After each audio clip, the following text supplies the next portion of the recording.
everyone. Welcome back. What a day, what a show, what a time we have for us in store today. We have an honored guest, somebody that we have been looking forward to talking to for a long, long time.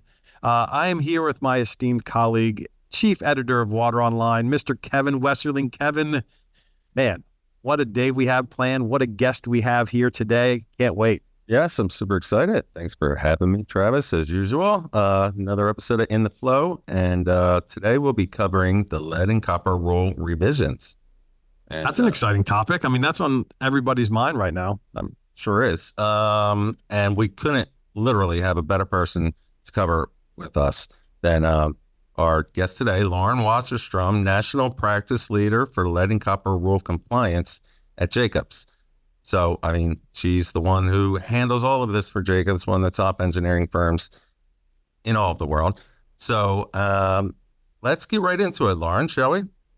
That sounds great. And thank you so much for having me. Oh, you're welcome. Of course. Can't wait to dive in. You're right, Kevin. Though if we were going to have somebody on the show for this topic, it has to be Lauren. Yes. I mean, very lucky. Home run. So thank you very much, Lauren.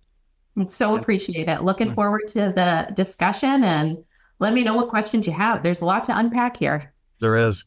So let's just start with something pretty basic. I mean, everybody's kind of embroiled in the lead and copper rule revisions, LCRR.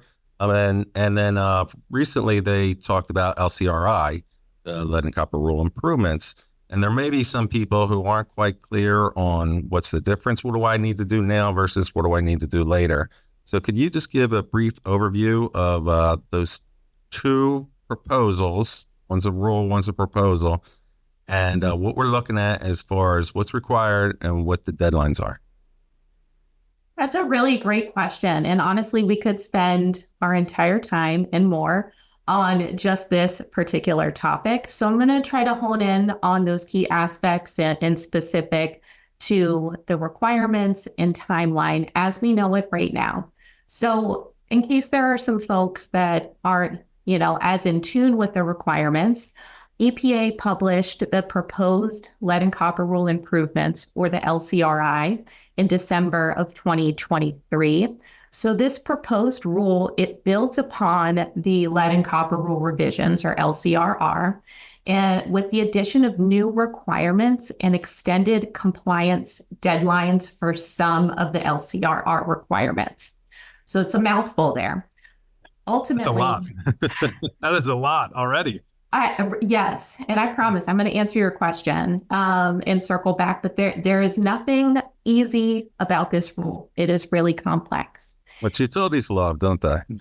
Complex and uncertainty. Right. Oh my gosh, it's their favorite thing. Exactly. So I'm always the bearer of great news. And when it comes to the LCRI, there are some major changes that are proposed. And I'm just going to do a quick overview of those because it's important to keep it in mind as we're looking to the future, knowing that some of this can change because it's just a proposed rule right now. So within EPA's proposed LCRI, it includes the identification of all unknown service line materials and a mandatory replacement for all lead and galvanized requiring replacement service lines in 10 years. After that LCRI, 10 years after the LCRI is published. And so this is something that applies to all community water systems. And aside from that, there is likely going to be the addition of lead connectors, as well as validation requirements for non-lead service lines. There will also be a reduction of the lead action level from 15 micrograms per liter, where it's currently set, to 10 micrograms per liter. And then there's various new public notification and outreach requirements spanning all aspects of the rule. So what we know right now is that EPA anticipates finalizing the LCRI by the LCRR compliance deadline, which is October 16th of 2024. And so this would then push out a lot of the LCRR requirements, aside from the initial service line inventory and notification of service line materials to customers within 30 days of that initial submission and the associated reporting requirements, as well as a tier 1 public notification if there were to be an action level exceedance for lead. And on the flip side of that, if the LCRI is not finalized by that time, then the LCRR remains in effect. So water systems would also be required to submit those items I just listed, as well as a lead service line replacement plan and list of schools and childcare facilities within their service area to the primacy agency. And as I briefly touched on before, can't overemphasize this enough, this is a proposed rule. So it's subject to change after the EPA responds to the recent public comments and then finalizes the rule. And on top of that, states, they also might have more stringent requirements. And we've seen this recently in places like New Jersey, Michigan, and Rhode Island, just as a couple examples.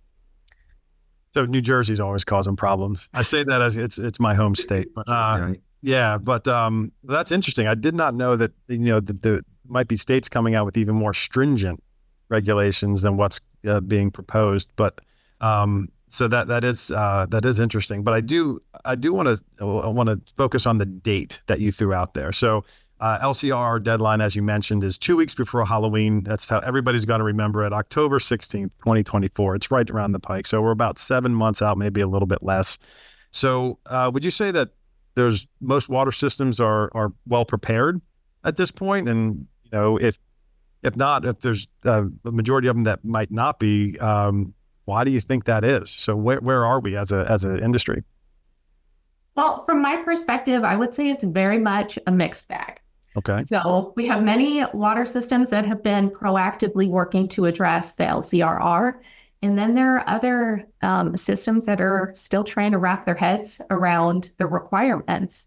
And regardless, this is a massive undertaking and a huge lift for all systems that really does require staffing and financial resources. So even there's a lot of focus lately on the inventory side of things, but there's also a lot of other requirements beyond the inventory that systems are still working through.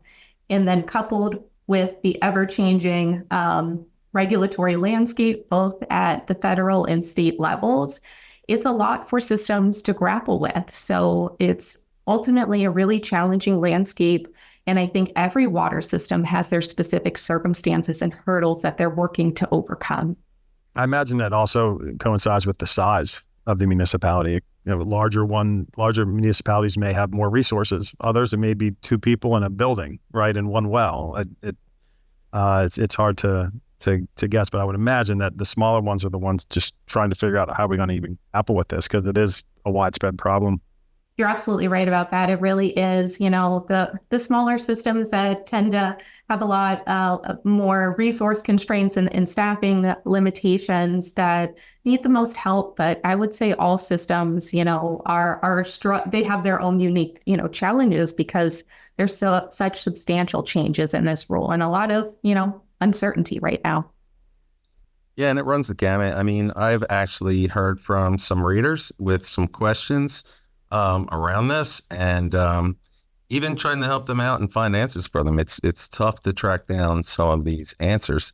And so just for instance, if we can get into the weeds a little bit on a couple details of it, like once you do this inventory that's due on October 16th, you have to do it again next year and the following year, again and again, or does LCRI somehow kick in and take over? How does that work? That is another great question. So right now, I'm going to speak to the LCRR and we'll touch on the LCRI. So under the LCRR, systems that have lead, galvanized, requiring replacement, or unknown service line materials, they will have to update the inventory and submit it to the primacy agency on a schedule that is based upon the compliance tap sampling frequency. So it's really going to be annually or every 3 years for water systems. But it's something that water systems should be continuously updating and refining the inventory internally until all the service line materials are identified and all the lead in the galvanized required replacement or GRRs are removed. So with that in mind, it is, October of 2024 is really just that starting place, where the initial inventory is due. And then over time, systems will be working to refine and update it, and until all the lead sources hopefully are removed. And with the LCRI on the horizon, that will likely bring some changes. And right now in the proposed rule, it is an annual update for all water systems, at least those that have lead, GRRs, or unknowns. And as I've touched on a few times, and this is going to be one, I'm going to sound like a broken record, but it's so important to emphasize the states that they could have additional, requirements, and to keep an eye on these, evolving and ever-changing elements right now. Come on, New Jersey. It all goes back to New Jersey causing problems. It's enough. It's enough. They're well-meaning. I know. It's doing the best they can. Another question that popped up, in preparation for this, in relation to our audience about this is, I'm going to read this verbatim, so excuse my eyes are kind of like down here. Wanted to make sure I get the question out right, which is, what happens if you aren't sure about the presence of connectors and whether they're lead-based? Second part, is there a compliance risk or stipulation for reporting just simply unknown? Okay, so I'm going to break this down a little bit and let me know if I'm missing the beat at all, or you have follow-up questions. So when it comes to the lead connectors, unless it's specified by the state, it's not a requirement under the LCRR to include that in the initial inventory for the upcoming October deadline. Okay, good to know. As we have been talking about the proposed LCRI, it includes the lead connectors. So water systems are really encouraged to incorporate those details now as they're available when they're already going through their historical records, so they don't have to double back later on. And in general, water systems under both the LCRR and the proposed LCRI, they're required to replace lead connectors when encountered. So systems should, if they don't already have processes in place, work to establish that so they know how to address and remove those lead connectors when they're encountered. But for both connector and service line materials, unknowns are okay. I mentioned this before, that the service line inventory, it's an iterative process. It's going to take a combination of different tools and methods to identify and remove the sources of lead in each system. So for systems that have these unknown service line materials, as well as lead or GRRs, then the implications of that specifically with our upcoming October timeframe is that those customers are going to have to be notified within 30 days of submitting the inventory. But unknowns are honestly expected. That's good to know. The more you can identify, the better. I'm sure that's a relief. So as long as they don't check them all unknown, as long as the entire report isn't just, I don't know, right? That's important to note as well. And also that, sorry, I didn't mean to cut you off, but just the regulatory box they have to check is establishing the initial inventory, reviewing specific historical records that the water system has. And there is the expectation that many, if not most, are going to have some unknowns. So having a plan in place to identify those materials over time. And the more that you can do, especially ahead of the LCRI, the better off you're going to be. Get started sooner rather than later. Right? Absolutely. That's going to help. Water professionals nationwide turn to 120 Water to simplify their intricate drinking water programs. 120 Water's platform includes sample and filter kits, cloud-based software, and services that assist public water systems, government agencies, and facilities in breaking down data silos, meeting regulatory requirements, and efficiently handling compliance tasks, which are often the most challenging. By streamlining water quality and inventory programs, 120 Water clients can concentrate on safeguarding public health. So as you work through that, you mentioned some things that I just think of, like you mentioned, they might need systems and services in place. They need records, which may or may not be good. And from the top, you talked about how complicated it could be. So in the interest of helping as many people as we can, could you identify like what is like the most common problem you're encountering for people, and maybe like the first steps to solve that problem and their way around it? Absolutely. So I'm going to come back to my favorite theme. To New start, Jersey? Are we going back to New Jersey here? Oh, no. Okay. no, I Fine. won't take it specific to New Okay. Jersey. Okay. Here we go. The importance of understanding the federal and state specific requirements and what is the state requiring for that initial compliance deadline of October of 24. So states, again, they can establish earlier submission deadlines and have more strict requirements than the federal rule. We're seeing states that have specific format for submission of inventory, replacement plans, other materials. So determining and then adhering to those state requirements is really a crucial and I feel underlooked piece, because oftentimes, it does add an extra layer of having, that dialogue and reaching out and confirming and having these discussions with the state or primacy agency.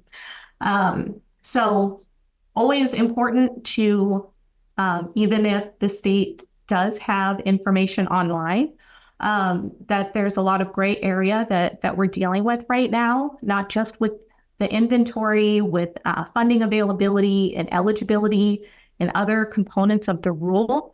So having that routine dialogue with the state is really going to be beneficial throughout this entire process, and really being flexible because things are continuously, unfolding and evolving. So I think, from my perspective, that's been a really important takeaway and something that at the end of the day, you want to make sure that you're in line with your state primacy agency. So my next question revolves around help. And there's a number of companies represented on Water Online specifically that can help municipalities get through this process. Not necessarily on a consulting way, but just offering your expertise and solutions as it relates to this rule in particular.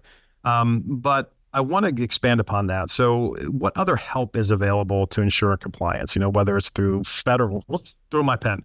Federal, I'm excited about this. Federal funds or state funds, or through consulting services, and maybe like via Jacobs even as a good example, but whether it's through federal or state funds, what other help is out there that municipalities can look to say, hey, I just need a little bit more guidance and a little bit of help here, because this is a big undertaking, especially in New Jersey, where there's extra things to take care of. So and they actually have their own guidance. So they got some good information out there from all right. See, yeah, Motherland knows what it's doing. Well, honestly, I think, that is probably the number one question, right? Most systems really do need help. So over the next few years, there is some funding that's available for service line inventory and replacement activities through the bipartisan infrastructure law. States are also offering other funding support, technical assistance programs. A lot of the technical assistance programs are aimed at the smaller water systems. We touched on that. Them needing a bit more help. So that is something that can certainly, be leveraged, and an incredible opportunity that won't be around forever. There's also a lot of really good guidance that's available. EPA has put forth their guidance for the inventory development, where they have general guidance, and also another version that's geared towards smaller water systems. And then a lot of the prominent organizations within the water community, ASDWA, AWWA, there's a Lead Service Line Replacement Collaborative. There is a variety of resources that are publicly accessible that can be used for assistance with, how to go about developing the inventory, some of the communications, and all of the aspects of the LCRR. So I think those are really helpful, but that in itself, I know, is a lot to sift through and to process, and time is not on our side. And I've noticed lately that every time I go to a web page, there seems to be new information. So there's new avenues for support that I anticipate will come up. And so again, going back to, the state, seeing if they've have any specific requirements, resources, and what, compliance support they're offering, it is also another beneficial avenue. Yeah, go ahead. I'm sorry, go ahead. So, that was the bulk of what I was going to cover there, in terms of leveraging, some new and exciting, assistance and funding avenues. And then, sometimes that doesn't cut it too, that these are limited, that there are caps that states have with what they can help with. And so sometimes water systems might have to go another avenue, and there are a lot of consulting firms, and Jacobs is just one of them. But if you do need some assistance, would really encourage water systems to connect first, with their state, see what they can leverage, and then go to some outside sources if they need, additional support.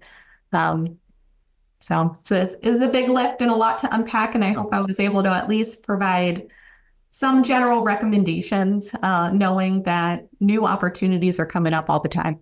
No, you did. I'm sure our audience really appreciates what all the information, the data you just gave them, and direction.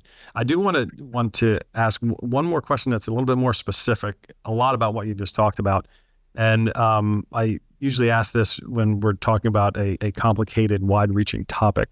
But if I was a municipality, let's say I was just the average municipality in Union County, New Jersey, or wherever. I don't want to harp on New Jersey, but we have been talking about it. We got to get away from New Jersey. All right, let's say I'm in the middle of Minnesota, right? Okay. Yeah, right. Let's say I'm a municipality in the middle of Minnesota, and I know that this is I hear a lot of talk about this. There's a lot of information out there.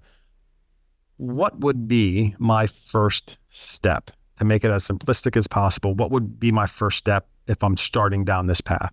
I see that date and I need to do something. Where do I start? What is the first step? Ooh, well, start now is what I would say. Good. Yeah. If you have not begun on your inventory, to make sure that is a priority, it always takes longer than you think. And that is something that's not going to go away. You're going to have to submit that in October, where it's your initial inventory based on historical records. And the rule is very explicit about what you have to review. It's okay if you don't have those resources, that information, but you do have to sift through it and to document and to check that regulatory box.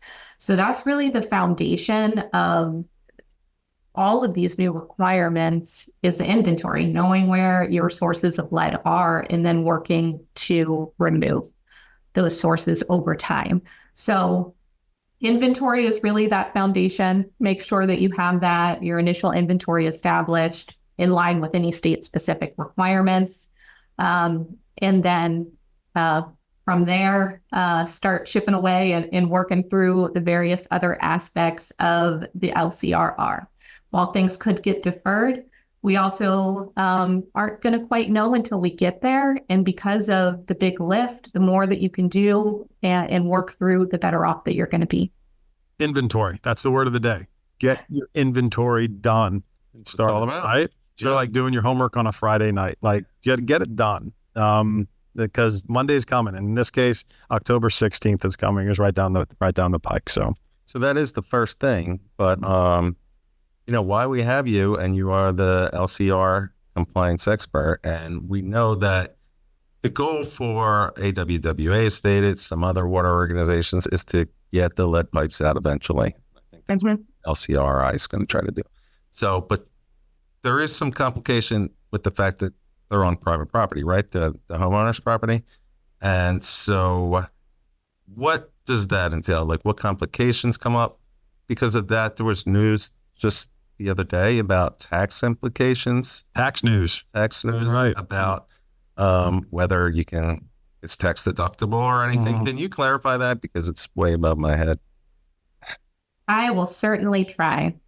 So, um, ultimately, it varies by system in terms of what that process looks like. So, in most cases, ownership of the service line is typically shared, where water system owns a portion and then the customer owns the other portion on private property. There are models where water system owns the entire service line and vice versa. Customer owns the entire service line.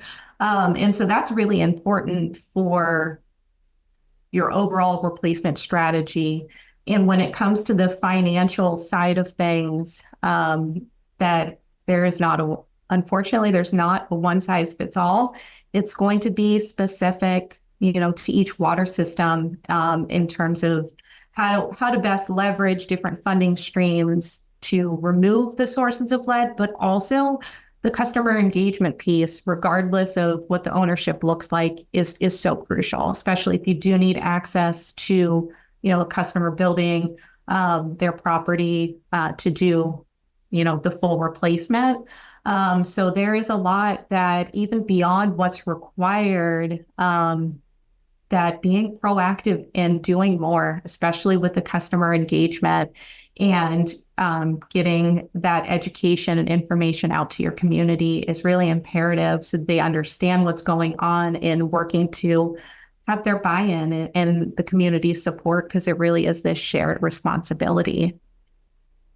I think that's one takeaway that I want to emphasize, is that municipalities shouldn't feel alone. It's a community-based thing. Like, everybody is affected by it, right? So the importance of it can't be understated, and municipalities aren't alone. Not only are there resources out there that can help, including Jacobs, and there's others out there that can certainly help and offer resources, but it is a community thing. It affects everybody. Your constituents, notwithstanding, it's important that we note that we've outlined what the first step should be: inventory. We've noted where you can possibly go for help. What some of the specifics are that are a little hard to translate, but it all comes down to the fact that every municipality and every constituent within the municipalities are in this together. So, but hey, get started soon.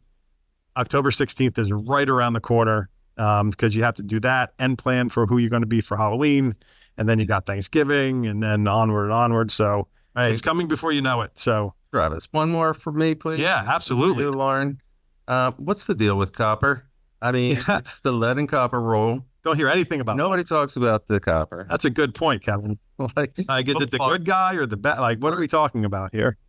So honestly, I love this question. You're really thinking about this rule. And it's right there in the name. Exactly. Right. So it would probably be easier if these were two separate rules, but they're together.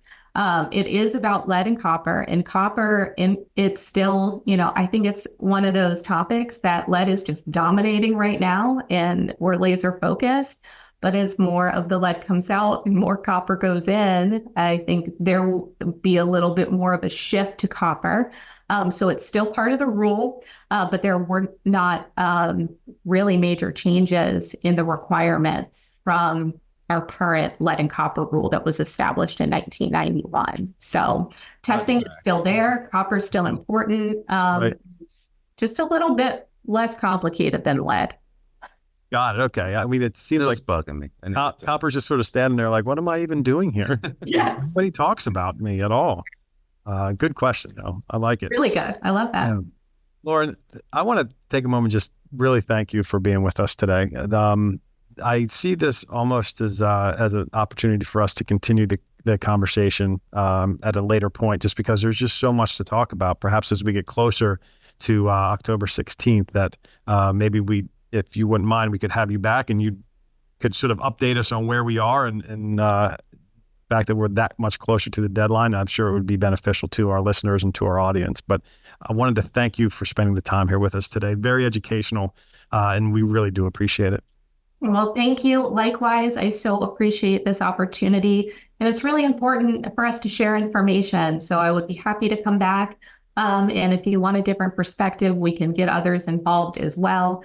But really, this is an amazing podcast, good way to share information, and so appreciate being included in the opportunity to speak with you and the Water Online listeners.